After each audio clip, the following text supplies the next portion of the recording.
authoritarian regimes that bake AI-based surveillance and control mechanisms into digital public infrastructures that are turning democracies into surveillance states.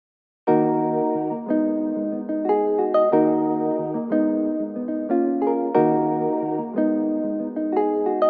you think the clarion call to build responsibly is justified? The volume of that, why is it justified? Can you talk a little bit about what's at stake here?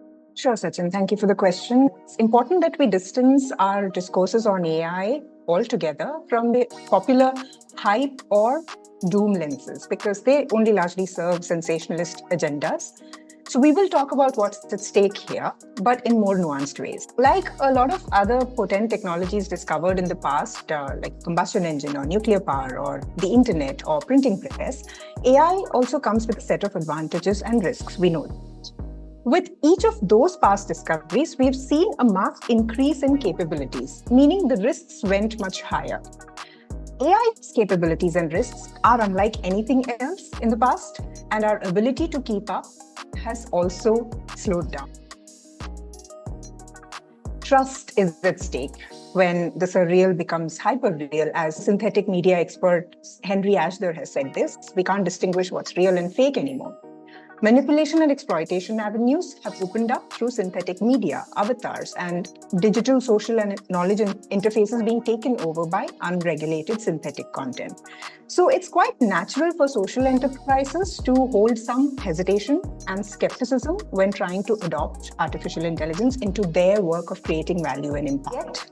Black box AI systems are getting embedded into our industrial infrastructures, and that's increasing our economic dependence on them. So this makes it important, or rather urgent, for societies, businesses, social enterprises, and the institutions that govern us to band together now more than later to ensure that AI design and deployment is not concentrated in the hands of a few and are not merely serving extractive business models like we have seen in the past with social media's deployment of AI, or authoritarian regimes that bake AI-based surveillance and control mechanisms into digital public infrastructures that are turning democracies into surveillance states. Then, as we know, existing AI models have a huge bias issue, which leads to exacerbation or amplification of existing social inequities and large-scale discrimination when black box models are integrated into our employment, justice, education, financial, and healthcare systems. Now, there are arguments of reducing human error and increasing efficiencies that are often stretched a little too much to justify the use of AI to automate systems and processes rather quickly.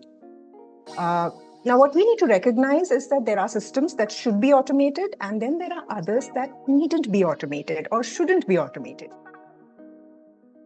For instance, in healthcare, training models on diagnostics to spot anomalies that evade the human eye is great, but automating treatment or prescription and care may not be the best use case.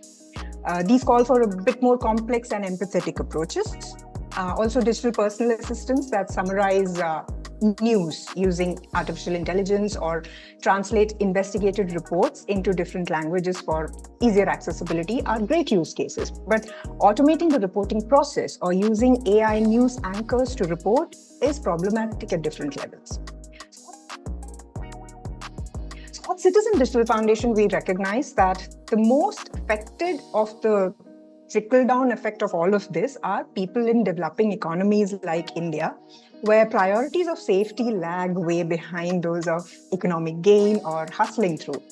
So while there's an array of complex techno-social problems to choose from and focus on, we consciously decided, and it even feels a little foolhardy at times from an organizational sustainability point of view, but we've chosen to address the root cause.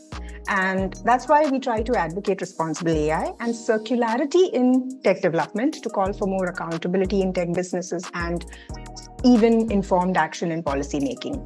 And we also foster information literacy at end user level.